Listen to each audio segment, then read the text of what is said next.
Bueno, buen día. Yo soy Fabio Espósito de la Universidad Nacional de La Plata. El título de mi trabajo es La Biblioteca Ayacucho, redes académicas y canon latinoamericano. La Biblioteca Ayacucho fue un proyecto editorial del Estado venezolano inaugurado en septiembre de 1974 durante la primera presidencia de Carlos Andrés Pérez para conmemorar el sesquicentenario de la batalla de Ayacucho.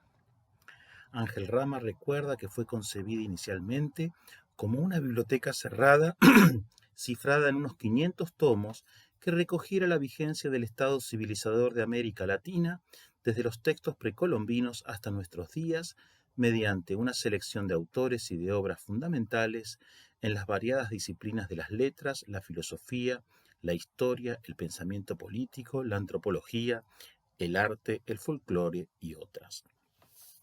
En un trabajo pionero sobre la colección, Carlos Pacheco y Marisela Guevara afirman que su creación debe enmarcarse en un programa de gobierno que, por un lado, contempló lo que fuera calificado como una política de pacificación, que incluyó la eliminación de la guerrilla revolucionaria y al mismo tiempo la integración a la vida política legal de fuerzas de izquierda como el Partido Comunista de Venezuela y el Movimiento de Izquierda Revolucionario. Por otro lado, cambios geopolíticos globales que tuvieron lugar en los albores de la década de 1970, como la creación de la OPEP y el consiguiente aumento del precio del petróleo en los principales mercados mundiales, generaron una alza muy significativa de la renta petrolera y una revalorización de la moneda venezolana. Impulsaron además una fuerte intervención estatal en los procesos productivos.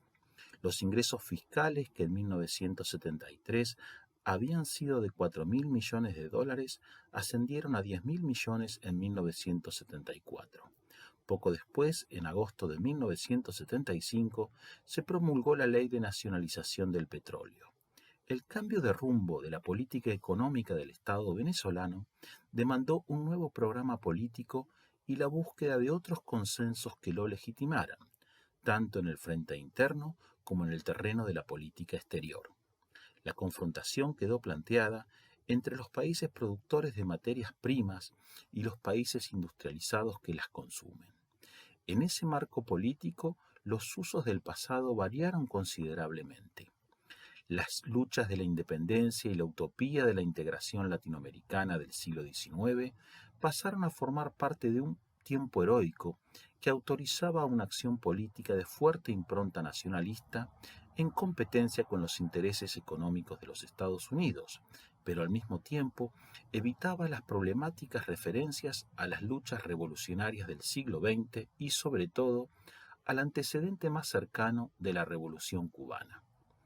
No es casual que junto con la Ley de Nacionalización Petrolera, ese mismo día se promulgara la Ley de Cultura, una antigua demanda de los intelectuales que disponía la ejecución de las políticas públicas en materia cultural a través de la creación del Consejo Nacional de Cultura, CONAC, organismo que articuló e impulsó la labor de instituciones culturales promotoras de la integración latinoamericana, como la Fundación Centro de Estudios Latinoamericanos Rómulo Gallegos y la Fundación Biblioteca Ayacucho.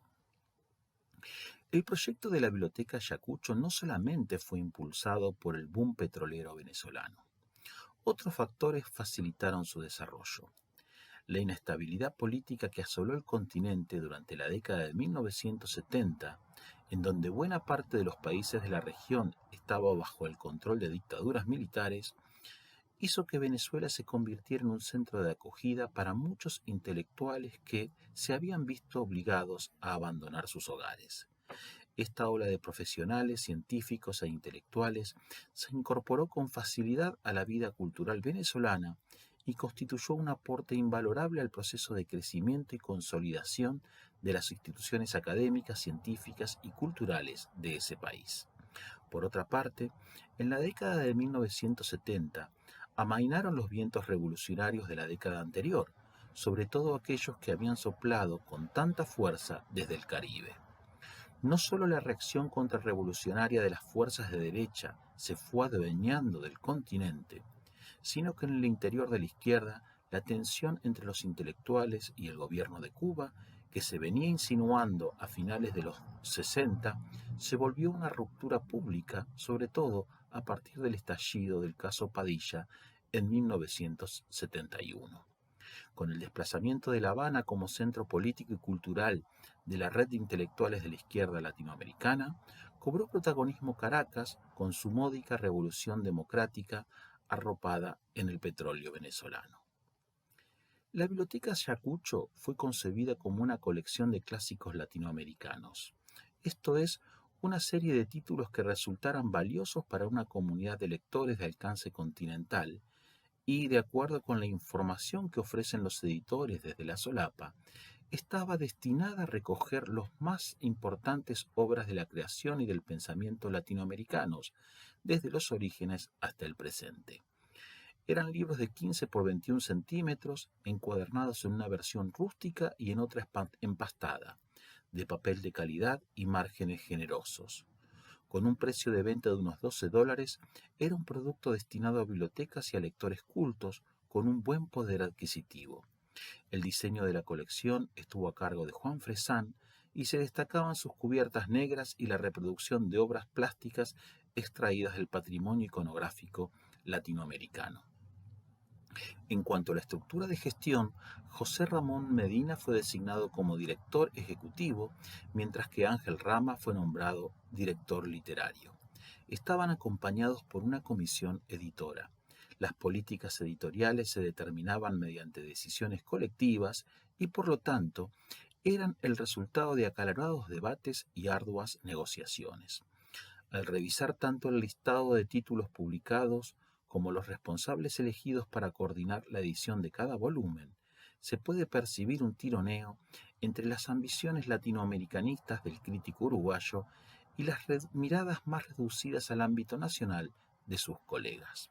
En su diario, Rama deja testimonio de esta diferencia de criterios en una entrada del 18 de septiembre de 1974. Reunión con los delegados extranjeros para oírle sugerencias sobre la Biblioteca Ayacucho. Casi nada de interés, sobre todo a causa de la estrechez nacionalistas de miras. Ardao habla de recopilar en varios tomos los escritos de Bache y Ordóñez. Roig de publicar las historias de los ferrocarriles argentinos de Scalabrini y así sucesivamente. Compruebo, y con la mejor audiencia posible, la atroz incomunicación latinoamericana. Y, más que nada, la ausencia de un verdadero plano continental, unitario para medir su creación cultural, aplicando en la óptica crítica esa conciencia latinoamericana de la que tanto se habla y la que tan escasamente se practica. Fin de la cita.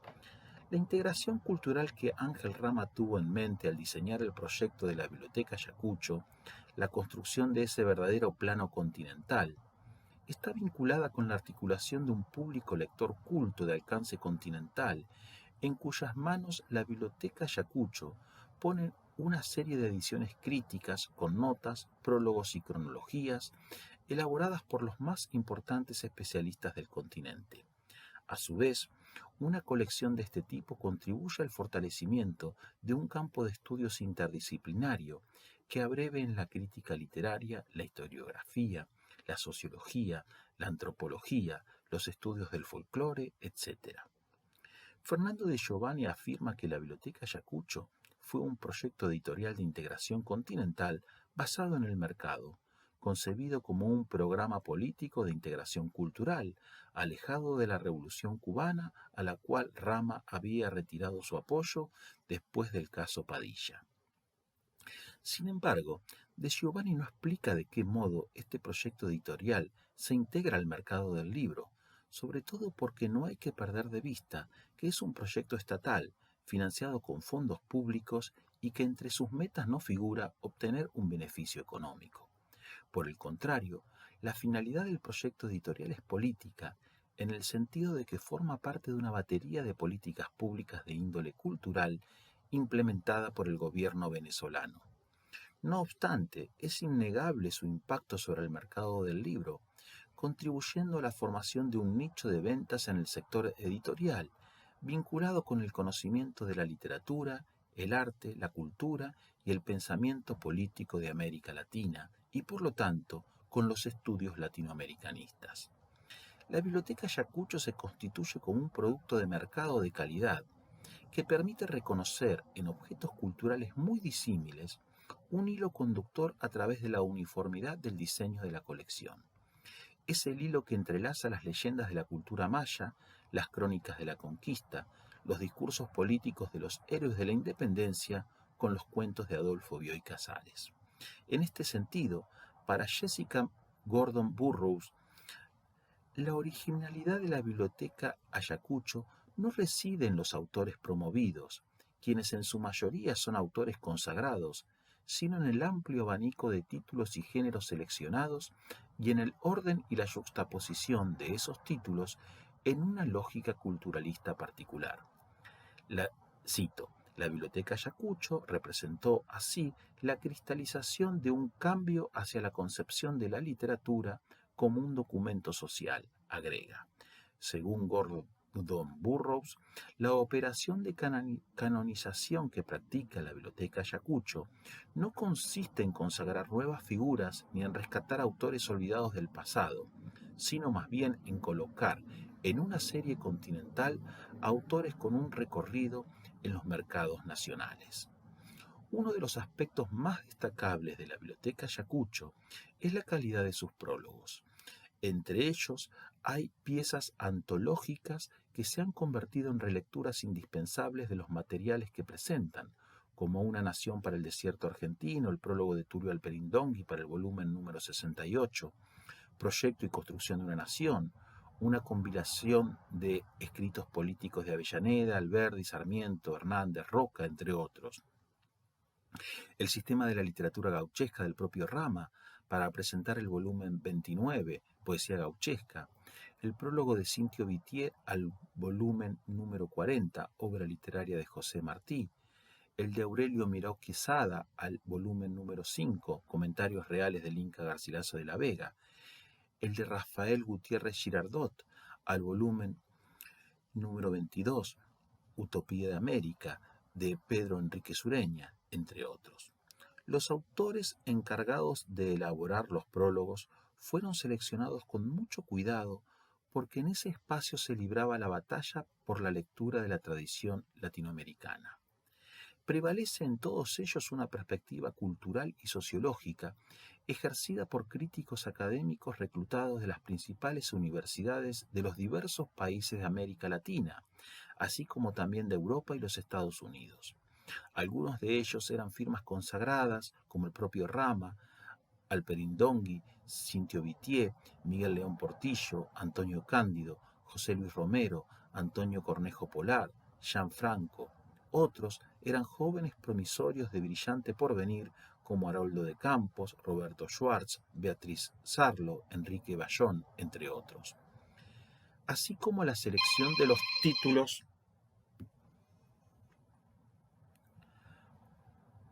de la colección era el resultado de acuerdos en el seno de la comisión editora, lo mismo ocurría con la designación de los encargados de los volúmenes y los autores de los prólogos. Son varias las redes intelectuales que confluyen en la Biblioteca Ayacucho. Una es la red de intelectuales trashumantes de la que participa Ángel Rama, conformada principalmente por profesores que ocupaban plazas universitarias en Venezuela, México, Europa y Estados Unidos, nuevos horizontes a los que habían arribado en busca de mejores perspectivas laborales o debido a la necesidad de abandonar sus hogares, amenazados por las persecuciones políticas. Otra es la red de intelectuales venezolanos integrados al gobierno de Carlos Andrés Pérez. Esta red no solo participa de la gestión ejecutiva de la colección, sino que también proporciona un buen número de colaboradores para los diferentes volúmenes.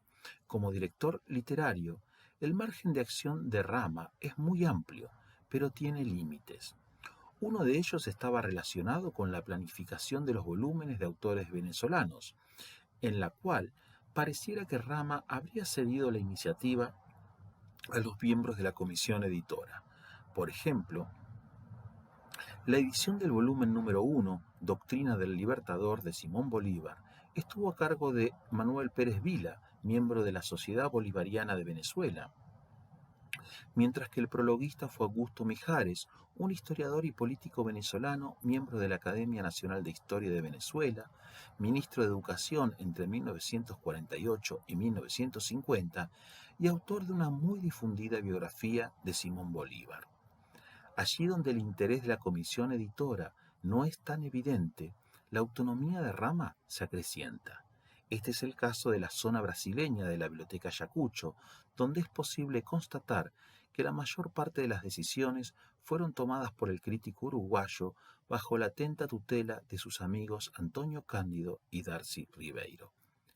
Si para la planificación de los volúmenes Rama se valió de una amplia red de intelectuales que había construido desde fines de la década de 1950, a partir de sus múltiples facetas de periodista, crítico literario, editor, gestor académico y cultural y profesor universitario, su papel de director literario de la Biblioteca Ayacucho lo confirmó en el centro de esa red en el nuevo escenario político y cultural que se presentó en la década de 1970, signada por la pérdida del liderazgo de Cuba en el ámbito intelectual de la izquierda latinoamericana y el avance de las dictaduras militares en la región.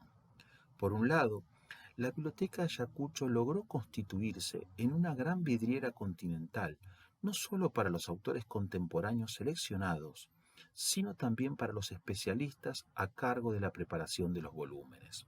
Por otro lado, los generosos honorarios que se solían abonar, $1.000 por un prólogo y 400 por una cronología, convirtieron a estos encargos en un verdadero alivio financiero para muchos intelectuales que estaban padeciendo una fuerte inestabilidad laboral. El Catálogo General de la Biblioteca Ayacucho, publicado en el año 2007, recoge 236 volúmenes y 223 títulos.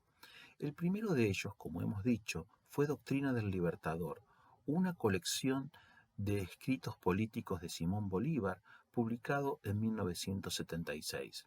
El último, Críticas, Visiones y Diálogos de Jesús Semprún, una compilación de ensayos críticos aparecida en el año 2006. Algo más de 7 títulos de promedio por año. Sin embargo, el ritmo de publicación fue muy desigual. Durante los primeros 10 años aparecieron 108 títulos, con un promedio anual de algo más de 10 títulos, mientras que los 115 restantes llevaron 21 años de trabajo, disminuyendo el promedio anual de publicación a la mitad. 1978 fue el año más prolífico. Aparecieron 23 títulos. En contraste, durante 1999 no apareció ninguno, y solo uno en 1991, 2001, 2004 y 2007.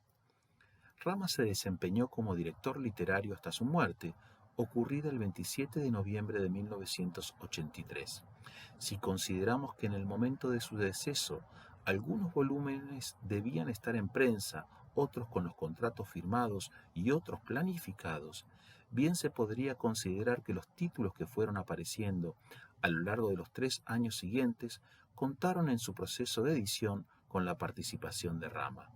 De modo que el catálogo puede dividirse en dos: los primeros 117 títulos hasta el año 1986, bajo la dirección de Rama, y los siguientes 106 títulos de 1987 al 2006, bajo la gestión de otros directores.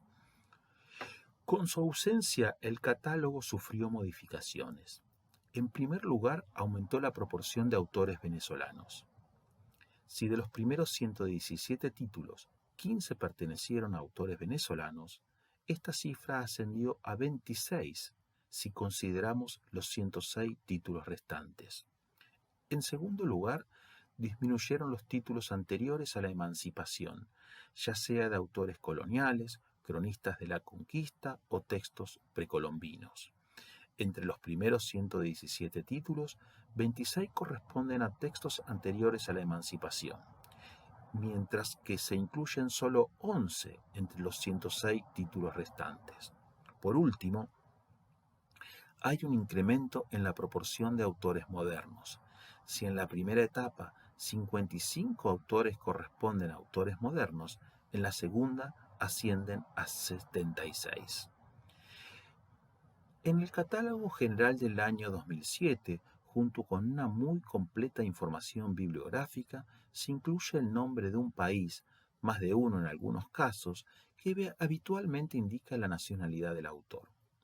Cuando la obra es anterior a la formación de las naciones hispanoamericanas, se señala el país que actualmente ocupa el territorio donde el autor nació o donde la cultura precolombina se desarrolló.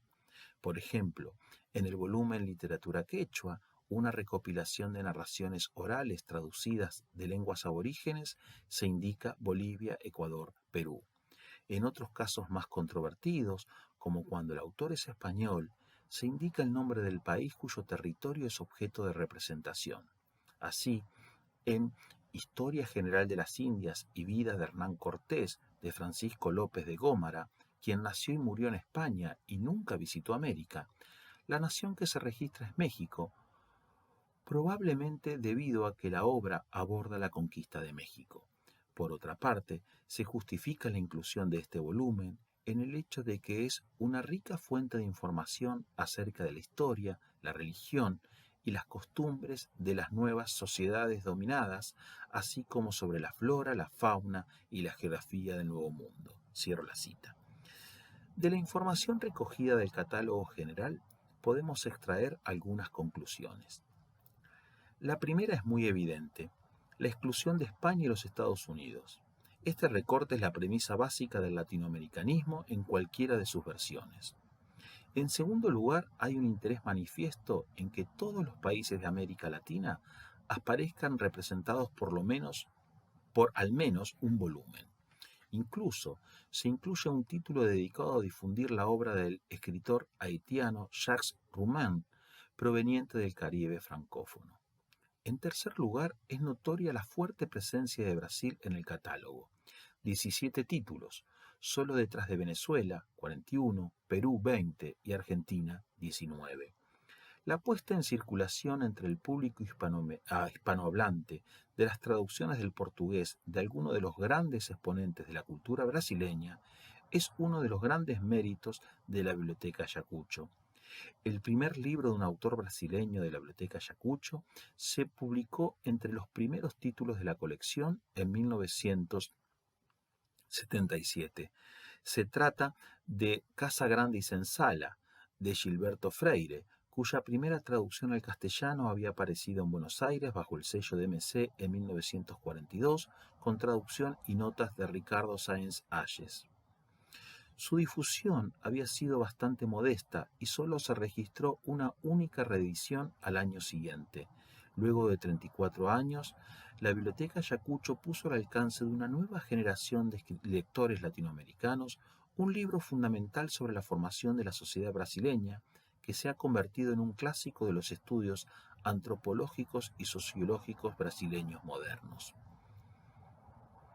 Por último, hay que destacar la publicación de la novela Noli Me Tangere de José Rizal, héroe y mártir de la independencia de las Filipinas, fusilado por las autoridades coloniales españolas en 1896.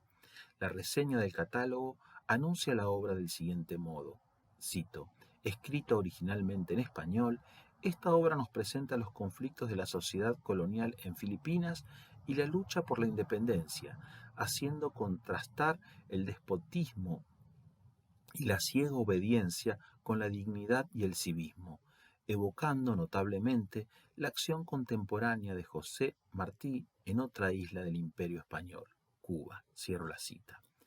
La inclusión de la novela de José Rizal, por lo tanto, contribuye a definir la identidad cultural y política de la región en el marco de un nuevo orden poscolonial que va más allá de los límites continentales. En un trabajo de 1981, la Biblioteca Ayacucho como instrumento de integración cultural latinoamericana, Rama ensayó un balance del proyecto editorial cuando se llevaban publicados más de 80 volúmenes, en donde es posible distinguir las principales operaciones de la colección sobre el canon latinoamericano a los ojos del crítico uruguayo. En primer lugar, destaca el criterio culturalista latinoamericano que, cito, intenta recoger las aportaciones centrales de construcción de una cultura original que se han ido cumpliendo en el continente desde sus orígenes. Cierro la cita. Este criterio implica incluir no solamente materiales literarios, sino también aportes de diversos géneros, como el ensayo político, la historiografía, la antropología, la estética y el folclore. De este modo, el catálogo adquiere un fuerte carácter interdisciplinario que lo distingue de las colecciones latinoamericanas anteriores. La siguiente operación apunta a ampliar el canon hacia manifestaciones de la cultura popular, como el género gauchesco, la producción oral, que han recogido los antropólogos de las comunidades indígenas o negras. En tercer lugar, sostiene Rama, la selección de títulos debe alcanzar la obra de autores extranjeros, dado que la cultura latinoamericana es de por sí un producto mestizo, surgido de la expansión europea. Por esta razón, el catálogo contempla la presencia de las cartas americanas de Alexander von Humboldt, las novelas inglesas de William Hudson y el libro de viaje del ingeniero militar francés Amadé François Fressier.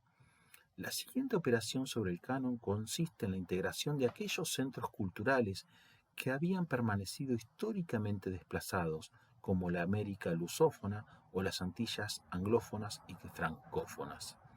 Esto supone prestarle especial atención a Brasil, cerrando lo que a mi juicio es la operación más enérgica y definitoria sobre el canon literario latinoamericano de la Biblioteca Ayacucho. Para terminar, la Biblioteca Ayacucho fue la colección editorial más ambiciosa de América Latina. Desde una perspectiva culturalista, recogió las más variadas expresiones del arte y el pensamiento del continente y contribuyó a la renovación de los estudios latinoamericanos desde un enfoque integrador e interdisciplinario con un afán enciclopédico que buscó abarcar la suma de la vida latinoamericana. Muchas gracias.